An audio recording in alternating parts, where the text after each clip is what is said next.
If you are running low on space on your Windows 10 PC, you have probably seen the de-read low disk space warning pop up, and trust me, it's frustrating. Whether you got too many apps, files, or just something cluttered that builds up over time, freeing up some space can boost your PC's performance and prevent it from slowing down.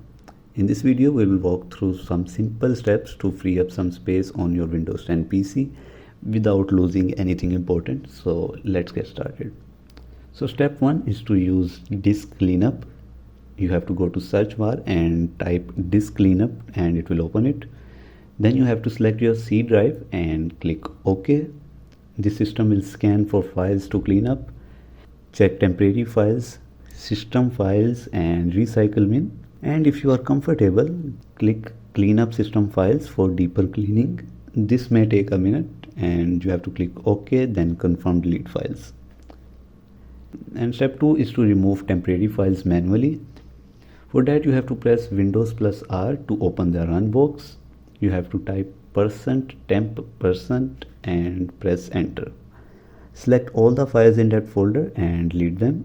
Repeat that with only temp and prefetch folders for even more space saving, and maybe move large files like videos, music or photos to any external hard drive or cloud storage. And you must keep your C drive light and only store essential system files there. So that's it. With just few quick steps, your Windows 10 PC will have more space and should run faster. Make sure to repeat these steps every few months to keep things clean and running smoothly.